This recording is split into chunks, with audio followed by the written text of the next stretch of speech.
नमस्कार साथियों, down the memory lane programme के नए एपिसोड में मैं एसआई अमरीश आप सभी का स्वागत करता हूं। आज हमारे मेहमान हैं एसीपी श्री इंद्रपाल, जो दिल्ली आर्म्ड पुलिस की 5वीं बटालियन में पोस्टेड हैं और इस महीने रिटायर होने जा रहे हैं। सर ने 1989 में as a sub inspector Delhi police को ज्वाइन किया था और 34 साल की कार्यकाल के बाद इस महीने दिल्ली पुलिस परिवार को अलविदा कहने जा रहे हैं। सर बहुत बहुत स्वागत है आपका। आपने मुझे यहाँ आमंत्रित किया, इसके लिए मैं सहृदय आपका आभारी हूँ। सर अपने सवालात शुरू करने से पहले मैं जानना चाहता हूँ कि चंद दिनों बाद सर आप रिटायर होने जा रहे हैं, दिल्ली पुलिस परिवार को अलविदा कहने जा रहे हैं, तो सर किस तरह के इमोशंस और फीलिंग्स से आप गुजर रहे हैं इस टाइम, कैसा महसूस कर रहे हैं सर? देखो, पिछले करीब 34 वर्ष का अनुभव है और इनको बहुत कम शब्दों में अभिव्यक्त करना बड़ा मुश्किल है। और दिल्ली पुलिस से हम इस तरह से जुड़ गए हैं जैसे हमारे जीवन का एक तरह से जीवन शैली का ये हिस्सा बन गया है। तो नेचुरल है कि हम अपनी जो है भावना से जुड़े हुए हैं, जैसे अलग होंगे तो हमें इस चीज़ का दुख तो हो रहा है। सर प्रोग्राम की शुरुआत करेंगे आपके इंट्रोडक्शन से। जी, आप बताएं कि आप कहाँ से बिलोंग करते हैं और किस चीज़ ने आपको दिल्ली पुलिस में आने के लिए प्रेरित किया? अच्छा, मैं आपको बता दूं कि दिल्ली में ही एक छोटा सा गांव है सीमांत, जीटी करनाल रोड पे दिल्ली का लास्ट गांव है सिंगू गांव, वहाँ के हम मूल निवासी हैं। और चूंकि दिल्ली पुलिस में भर्ती होने का यहाँ हमारा एक जो है सामाजिक जो है एक तरह से हमें इसका सम्मान मिलता है, तो उन चीज़ों ने मुझे काफ़ी प्रेरित किया कि मैं दिल्ली पुलिस का सदस्य बनूँ। आप 1989 बैच के सब इंस्पेक्टर हैं जी और लगभग मैं कहूँ तो 34 साल से ज़्यादा की आपकी नौकरी हो रही है। जी। मैं सर जानना चाहता हूँ आपका ये करियर किस तरह का रहा, क्या क्या असाइनमेंट्स आपने फेस किए? अच्छा, दिल्ली पुलिस के बारे में मैं आपको यही बताना चाहूँगा कि ये बहुत बेहतरीन करियर रहा। हमने as a sub inspector join किया और अब कुछ ही दिनों में एज ए एसीपी रिटायर हो रहे हैं। ये काफ़ी जो है कि ये इतनी लंबी यात्रा रही, करीब 34 साल की, बहुत बेहतरीन अनुभव रहे हैं। 89 में मैंने as a sub inspector join किया।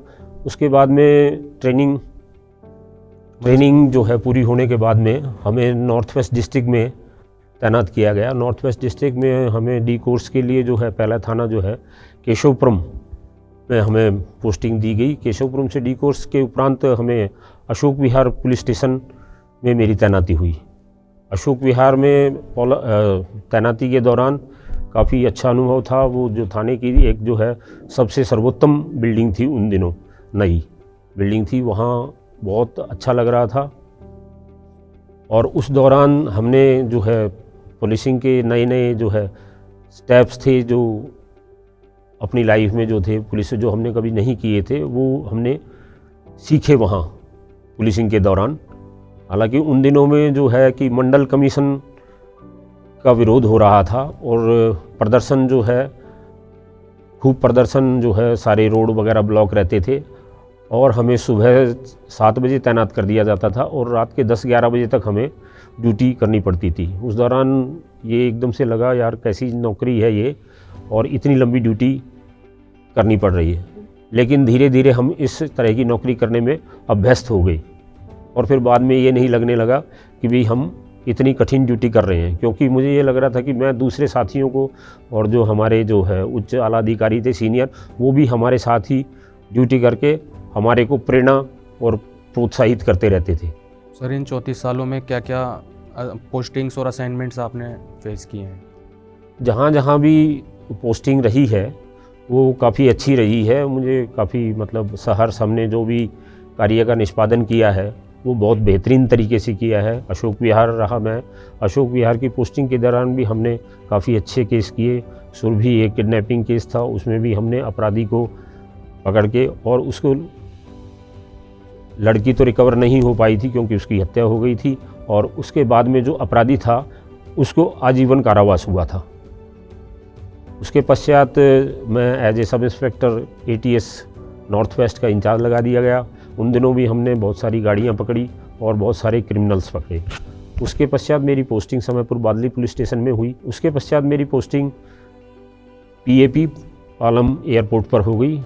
उस पोस्टिंग के दौरान भी मैं बहुत अच्छा रहा अनुभव वहाँ का, क्योंकि एक बहुत बड़ी जिम्मेदारी है किसी भी देश के लिए या अंतर्राष्ट्रीय जहाँ से उड़ानें भरी जाती हैं। अगर वहाँ एक छोटी सी भी कोई अगर घटना हो जाती है किसी तरह की, तो वो एक वैश्विक खबर बन जाती है और उस वैश्विक खबर ना बने। और चूंकि उनकी एक एयरपोर्ट की सुरक्षा की जिम्मेदारी हमारी थी, तो हम वहाँ भी, मैं कंट्रोल रूम में स्पेशली नियुक्त किया गया था वहाँ उस दौरान ऑफिसर्स के द्वारा। तो जितने भी उनके गेट थे, क्योंकि एयरपोर्ट पे सबसे पहले यही है कि वहाँ का एक्सेस कंट्रोल क्या है, तो एक्सेस कंट्रोल के बारे में हमने जो भी वहाँ से जो साहित्य दिया गया था ट्रेनिंग के दौरान उसका, और रेगुलर जो थी, जब शाम को जाते थे तो ब्रीफिंग के लिए पॉइंट्स सारे बड़ी अच्छी तरह से हमें समझाए जाते थे। और जितने दिन भी हम वहाँ रहे, हमने पूरी तरह से अपनी ड्यूटी का सहर्ष और बड़े प्रोत्साहित होके उसके कार्य का निष्पादन हुआ, और उस दौरान किसी भी तरह की अप्रिय घटना नहीं हुई। सर, कहा जाता है कि परिवर्तन संसार का नियम है। मैं बात करना चाहता हूं सर, परिवर्तन जो दिल्ली पुलिस व्यवस्था में आपने इन 32 सालों में नोटिस की, या आप किस तरह से उसको मुझे बताना चाहेंगे, जो तब के दौर में और आज के दौर में आप दिल्ली पुलिस व्यवस्था में परिवर्तन को देखते हैं। जब हम आए शुरू में तो हाथ से ही FIR लिखी जाती थी, और हम भी जितनी भी इन्वेस्टिगेशन होती थी अपने हस्तलिखित ही सारा जो है इन्वेस्टिगेशन के पेपर्स जितने भी होते थे वो तैयार करते थे।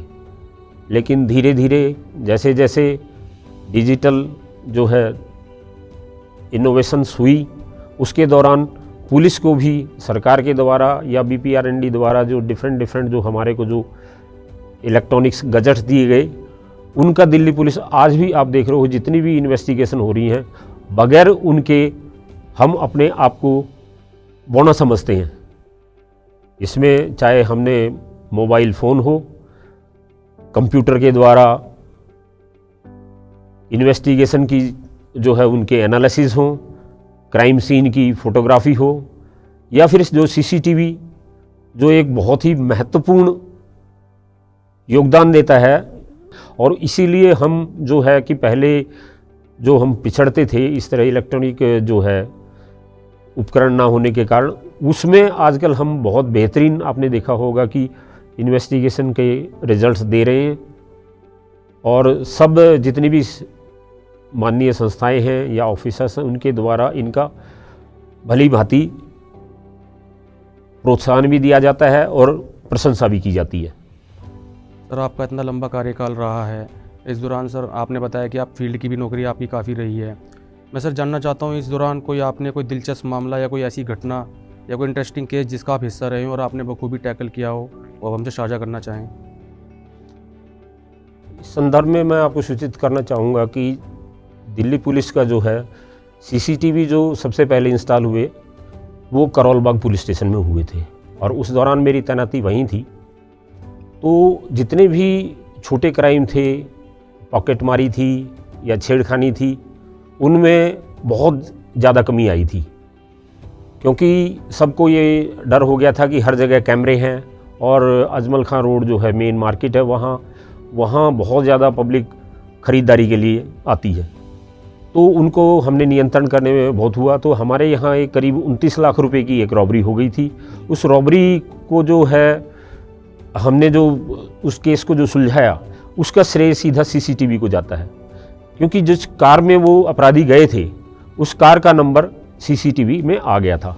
बाद में जब ट्रेस किया तो वो कार वहाँ मिल गई थी, अबंडन मिली थी। उसके बाद में अपराधियों की जो मोबाइल फ़ोन थे उनके ट्रेस करने के बाद में हमने अपराधियों की लोकेशन का पता कर लिया था, जहाँ जहाँ उन्होंने हॉस्पिटल में इलाज कराया था वो हमने कर लिया था। फिर उसके बाद में जो अपराधी थे उत्तर प्रदेश के सुल्तानपुर ज़िले में चले गए थे। तो हम रात में जो है अंडर ट्रेनिंग IPS ऑफिसर थे, हम इंस्पेक्टर्स थे, और अपने सब डिवीज़न SDPO साहब थे, उनके सबके निगरानी में और उनके द्वारा जिसने हमारे को जो भी उन्होंने जो हमारे को जो निर्देश दिए, उनके हिसाब से हमने वो इन्वेस्टिगेशन पूरी की, और हम उस मामले में 28,95,000 रुपये की हमने रिकवरी की, और अपराधियों को भी हम पूरे के पूरे जितने 3 अपराधी थे उनको हम गिरफ्तार करने में सक्षम हुए। उसके पश्चात डॉक्टर के पाल साहब हमारे कमिश्नर ऑफ पुलिस होते थे, उन्होंने पूरी टीम को बुला के SDPOs और तमाम DCP वगैरह को बुला के हमें सम्मानित किया, जिससे हमें बहुत प्रोत्साहन मिला, और आज तक भी वो घटना मेरे मानस पटल पर अंकित है। सर, मैं बात करूं अगर पब्लिक और पुलिस रिलेशंस की, तो आप बताएं सर, किस हद तक पब्लिक पुलिस रिलेशंस में सुधार हुआ है, या आपकी क्या एडवाइस है उसको और मजबूती प्रदान करने के लिए? बड़ा अच्छा क्वेश्चन है, क्योंकि ये जैसा समाज होता है वैसी ही पुलिस होती है। दोनों एक दूसरे के पूरक हैं। समाज ये चाहता है कि हमें पूरी सुरक्षा मिले, और जब सुरक्षा और शांति रहेगी तो पूरा देश क्या, पूरा समाज क्या, सब तरक्की करते हैं। और चूंकि हम पुलिस के सदस्य हैं, इंटरनल सारी सिक्योरिटी पुलिस देखती है, तो हमारी ये जिम्मेदारी बन जाती है कि हम जितने भी समाज के जो मुख्य घटक हैं उनको अपने पुलिसिंग में शामिल करें, क्योंकि हम अपनी कमियों को नहीं देख पाते हैं। वो जैसी जो हमारी कमियां होती हैं उनसे हमें अवगत कराया जाता है, और उनके अवगत कराने के पश्चात हम डिस्कशन के बाद उन जितनी भी कमियां होती हैं उनका समाधान खोजते हैं। आपने देखा होगा कि पहले जैसे है नेबरहुड वॉच स्कीम है, वो चलती थी कि भी सेंधमारी हो जाती थी तो पड़ोस में पता चल जाता था कि भी इनके यहाँ चोरी हुई है। आइज एंड ईयर स्कीम भी है। आइज एंड ईयर स्कीम्स हैं जी। आइज एंड ईयर स्कीम से बेहतर तो कुछ हो ही नहीं सकता। इसमें जैसे ये है कि पुराने हमारे जो तत्कालीन कमिश्नर ऑफ पुलिस थे, उन्होंने एक जो छोटा बेचारा रेहड़ी लगाने वाला भी वो है, दुकानदार है, उसकी सहयोग से भी दिल्ली पुलिस ने बहुत सारे जो हैं उदाहरणीय जो है तफ्तीश की है। सिर्फ उनके सहयोग से उन्होंने हमें सूचना उपलब्ध कराई, और सूचना सबसे बड़ा हथियार है पुलिस के लिए। तो जब हम फील्ड में तैनात होते हैं तो एक पुलिस ऑफिसर 24 घंटे के लिए ड्यूटी बाउंड होता है जी। ऐसे में सर कई बार ऐसी परिस्थितियां आती हैं कि हमें घर परिवार में भी हमारी ज़रूरत होती है। बच्चे का बर्थडे हुआ या हमारी एनिवर्सरी हुई और हम अपनी तफ्तीश में मशगूल हैं।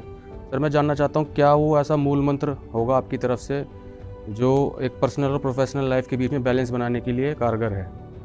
बहुत ही अच्छा प्रश्न है। हमेशा पुलिस अफसर खुद तो अपने आप को संभाल लेता है, लेकिन परिवार को संभालने की जो उसकी जिम्मेदारी है उसमें वो बहुत सारे जितने भी मैं कहूँ कि फील्ड हैं वहाँ अपने आप को कई बारी ना बड़ा अक्षम पाता है, और उसको अगर इसको सक्षम बनना है तो उसलिए उसके घर परिवार में सबसे पहले, क्योंकि उनकी धर्मपत्नी है, बेस्ट हाफ है, उसका सहयोग होना बहुत ज़रूरी है। और जैसे जैसे समाज में परिवर्तन हुए हैं, न्यूक्लियर फैमिलीज आई हैं, इसलिए हमें जो है नई आने वाली जो है पीढ़ी है इसको बड़ा नुकसान उठाना पड़ रहा है। लेकिन हम जो है इस मामले में बड़े सौभाग्यशाली रहे हैं, क्योंकि साझा परिवार के हम हिस्से हैं, पिताजी, माताजी, भाई सब इकट्ठे रह रहे हैं, तो हमें कभी ये फील नहीं हुआ कि भाई इस तरह से हम पुलिस की नौकरी कर रहे हैं तो ये है। और दिल्ली में नज़दीक होने की वजह से हम जल्दी पहुंच जाते थे, या घर वाले पेरेंट्स वगैरह सब मिल लेते थे, तो कभी मुझे इस तरह की कोई वो नहीं। आने वाले जो बाहर से हमारे साथी जो हैं ज्वाइन करते हैं, दूर के रहने वाले हैं, उन्हें इस मामले में बड़ी साम्यता बिठानी पड़ेगी। उनके लिए सबसे पहले तो यही है कि भी आवास नज़दीक हो, और उनको ज़रूरी है कि पत्नी, धर्मपत्नी, बेस्ट हाफ के साथ में घर से भी जो है किसी मतलब विश्वसनीय जो है सदस्य रहे, बच्चे रहें घर परिवार में, तो उनको अगर साथ ले आए तो बहुत बेहतर रहेगा। तो हम अपनी पुलिस की और अपनी सामाजिक जीवन की या गृहस्थ जीवन की एक साम्यता बनाने में हम सक्षम होंगे। सर जैसा कि आप इस महीने रिटायर होने जा रहे हैं, मैं जानना चाहता हूँ आफ्टर रिटायरमेंट आपके क्या प्लान्स है, क्या प्लानिंग की हुई है आपने? आफ्टर रिटायरमेंट आपका जीवन किस तरह का है? देखिए, जैसा कि बताया आपने भी और मुझे भी, 34 साल का करीब अनुभव है जी। और 34 साल का भी पूरा बहुत अच्छा अनुभव है। एक तरह से तो हम बहुत अच्छे गाइड हो सकते हैं, काउंसलर हो सकते हैं। दौराने ड्यूटी ऐसा कोई भी अपराध नहीं है कि जो क्राइम बोर्ड पे हो, क्राइम चार्ट में हो और उसकी इन्वेस्टिगेशन मैंने ना की हो। कोई ऐसी इन्वेस्टिगेशन नहीं है। ऊपर डकैती से लेके नीचे 751 तक और DP एक्ट तक के जितने भी केसेस हैं सब हमने किए हैं, सबकी इन्वेस्टिगेशन की है। मकोका की भी इन्वेस्टिगेशन की है, उसके भी अपराधी किए हैं। और सब ये करने में मुझे जो है मेरी जो है एजुकेशन ने मेरा बड़ा साथ दिया, क्योंकि मैं दिल्ली विश्वविद्यालय से ही BCom किया। BCom करने के बाद मैंने लॉ की है। लॉ करने के बाद मैंने समाज शास्त्र से MA किया है और LLM भी किया है। तो मुझे कभी ये नहीं लगा कि मैं अपना जो है पुलिस की ड्यूटी करने में कहीं भी मुझे कठिनता अनुभव नहीं। और अब जैसे आपने पूछा कि मैं बाहर जाके करूँगा, जैसे हालात होंगे वही एक तरह से जैसे हमने वो एक तरह से अधिवक्ता तो रजिस्ट्रेशन कराना ही पड़ेगा एज एन एडवोकेट, क्योंकि डिग्री है और उसमें तो कुछ है नहीं। उसके बाद में जैसे जैसे हालात होंगे उस हिसाब से हम अपना ड्यूटी कर लेंगे। जैसे भी घर परिवार की, सामाजिक किसी तरह की, किसी सामाजिक NGOs में जाना हो या किसी तरह की कोई और सामाजिक समाज को ज़रूरत पड़ी या किसी साथी को किसी को गाइड करना हुआ, तो इसमें सबके लिए मैं उपलब्ध हूँ। सर बहुत अच्छा लगा सुन के। सर जो हमारी यंग जनरेशन, जो युवा पीढ़ी, जो ट्रेनीज़ हैं हमारे, जो फील्ड में आने वाले हैं, उनके लिए आप क्या संदेश देना चाहेंगे? देखिए, जितनी भी युवा पीढ़ी आजकल आ रही है, सब इलेक्ट्रॉनिक के जो भी गैजेट्स हैं, जो नई क्रांति है कंप्यूटर की, उसके संवाहक हैं। और हमारा ये बहुत सौभाग्यशाली है दिल्ली पुलिस को वो अपना एज ए करियर चयन करते हैं। आपने देखा होगा कि जितने भी लड़के जो ग्रेजुएट होते हैं, मैक्सिमम B.Tech, M.Tech ये होते हैं, तो वो हमें मतलब जो हमारी जो इलेक्ट्रॉनिक जो पुलिसिंग है उसमें हेल्प करने के लिए वो हमारे लिए बहुत सहायक हैं। उनसे मेरा यही है निवेदन कि आप ग्लोबल पुलिस और देश की सर्वोत्तम पुलिस के सदस्य बने हैं। आप अपने आप को सौभाग्यशाली समझें। ये इतना आसान नहीं है दिल्ली पुलिस में ज्वाइन करना, और यहाँ आके आपको बहुत बड़ा एक प्लेटफॉर्म मिलता है, मीडिया का प्लेटफॉर्म मिलता है, और बाकी आपको सामाजिक जो है इज्जत, जहाँ भी रहोगे आपको सामाजिक इज्जत एक हमारे जो कांस्टेबल से लेके और सीनियर ऑफिसर तक जो समाज देता है वो बिल्कुल अनुकरणीय है और प्रशंसा है। दिल्ली की जनसंख्या ज़्यादातर जो है वो पुलिस को हेल्प करती है। इसी के साथ सर आज का एपिसोड समाप्त करते हैं। हम आपके आफ्टर रिटायरमेंट लाइफ के लिए आपको बहुत बहुत शुभकामनाएं देते हैं। Thank you so much for being here. ठीक है, मैं आपका हृदय से आभारी हूँ। आपने मुझे इस टाइम, जब रिटायरमेंट के टाइम में एक जो है हृदय थोड़ा सा स्पंदन कम हो जाता है, और इस समय पे बुला के और मुझे मेरी पूरी पुलिस लाइफ के बारे में, पुलिस वर्किंग के बारे में आपने मेरे को ये शेयरिंग का अवसर दिया, इतना बढ़िया प्लेटफॉर्म दिया, आपका मैं दिल से आभारी हूँ। और आपके लिए बहुत बहुत शुभकामनाएं कि आप इसी तरह से ये अपने इस तरह से कार्य करते रहें। Thank you so much sir. धन्यवाद आपका। तो ये थे ACP श्री इंद्रपाल। अपने अगले एपिसोड में मैं आपकी मुलाकात किसी अन्य अधिकारी से करवाऊंगा। तब तक आप हमसे जुड़े रहिए। मैं SI अमरीश आपसे विदा लेता हूँ। जय हिंद।